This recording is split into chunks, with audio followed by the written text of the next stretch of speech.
Hi everyone and welcome to week 7. Week 7 means it's time for you guys to submit your very first posts for marking. You will be nominating a play and a reflect activity from the first 7 weeks of semester, and you'll submit a link to these posts on a Google form that we've embedded on the unit site. So you get to choose which posts you would like to have marked and which play activities you'd like to have marked. You don't have to choose activities from the same week, you can choose them from different weeks. Weeks 1 to 3, the play activities were really simple, so those aren't able to be submitted for marking. But you can submit your reflections from week 2 or 3 for marking if you would like to. So have a look on the assessment page and you'll find a link to a submission page where you can add the details of your posts to the Google form. I also wanted to tell you a little bit about our topic this week. We're looking at audio, video and presentation tools, but we're going to focus primarily on video. Video is the big thing right now. It's a growing media that is used for a variety of different things. In information organisations, it's used for training, it's used to provide information to customers, and it's a really accessible and easy to engage with format for our customers.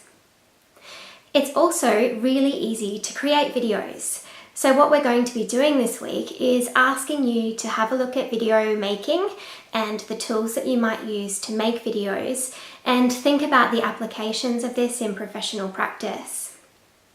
You don't need to have fancy equipment and you don't need to have crazy hardcore tech skills in order to make videos. One of the things that we'd like to emphasize is that quick and dirty is a really great way to think about the quality of videos that you make. When we make things like instructional videos where we might screencast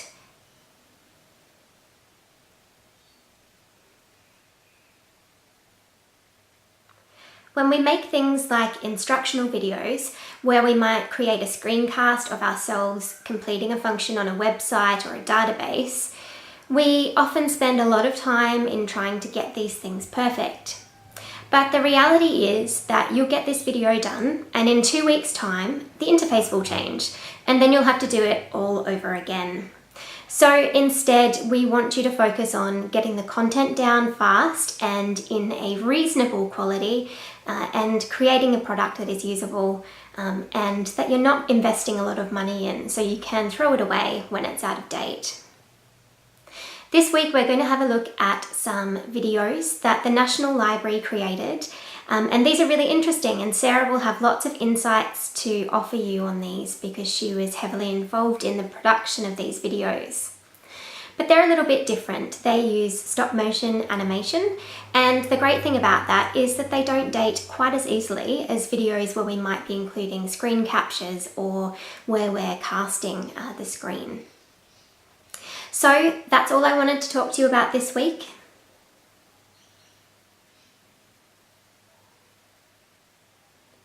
This week we are also going to start with a 1-hour drop-in session on Friday nights.